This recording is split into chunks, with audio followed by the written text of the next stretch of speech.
السلام عليكم يا أصدقائي، عاملين ايه؟ وحشتوني كتير. النهاردة بقى واحنا على البحر كده شفت حاجة مثيرة يعني للغاية. قطتين، تقريبا قط وقطة يعني، واللي لونه أصفر في أبيض ده تقريبا كده ده قط.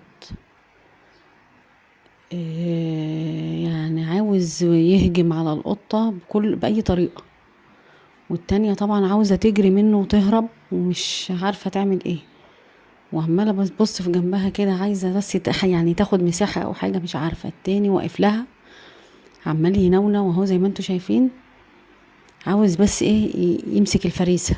مش عارفه يعني، خناقه جامده جامده يعني.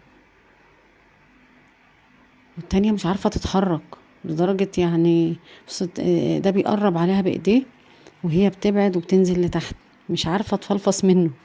بصوا شايفين اللي هو عاوز يقفشها باي طريقه، مش فاهمه، خناقه صعبه فعلا وخدت فتره طويله. اللي هو فترة طويلة، بص عمال يقرب منها وهي واقفة بتبصله وعاوزة تجري، بس مش عارفة حد يعدي، حد يتكلم، حد يعمل. بصوا شايفين يعني حاجة صعبة. طبعا هي عاوزة تاخد فرصة عشان، بس ده عمال يقرب بإيديه ازاي وهي بتبعد بالسنة سنة. مش ما فيش مجال ان هي تجري يعني، هي لو جريت هيقفش. واضح ان هو شرس. ده كله في طريق على البحر، شوف هو جاي بيقرب ازاي. هي تبعد سنة هو يقرب سنتين. طبعا هي مش عارفة تعمل ايه، هي مستنية فرصة. المشهد كان يعني شديد شوية.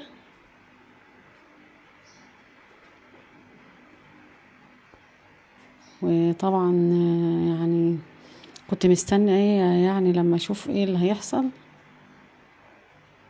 ايه ده يعني مصمم القط، مصمم ان هو يعني مش عارفه ايه اللي في دماغه، وعمال بقى بص عاوز يوصل بكل طريقه، وهي من القطه يا عيني غلبانه مش عارفه تعمل ايه. بتحاول بكل الطرق ان هي ترجع سنه سنه، هي ترجع وهو يقرب.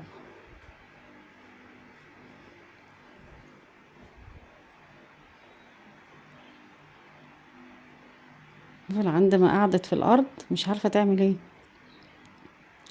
طبعا انا واقفه. مش مش مش بس بس انا بحاول اعمل اي حاجه عشان كان تاني مركز عايز يهجم عليها، تحس انه ايه ده. بس والتانية مستسلمة خالص، خايفة تجري فيشها ولا يعمل فيها حاجة، مش عارفة. القطط بس بس تجري. طيب اجري ولا اعملي حاجة يعني، ايه اللي موقفك كده؟ يلا. طبعا انا بحاول من وقت للتاني. بصوا يقرب البطيء بص وديت بيقرب قاعدة ازاي. شرس فعلا شكله كده، عارف القط الخاين كده اللي بيقولوا عليه. بس التانية قعدت يعني في الارض خالص ازاي. اهي بس ايه.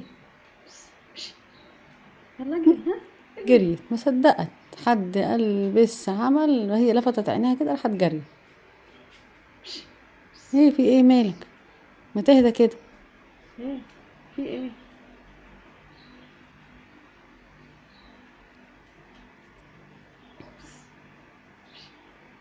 وانتي تعالي. مالك يا في قطة؟ ايه؟ مستسلمة ليه كده؟ ما تجري. مالكم زعلانين ليه؟ بتتخانقوا مع بعض؟ الوضع صعب جدا بينهم، ويلا الحمد لله خلصت على خير.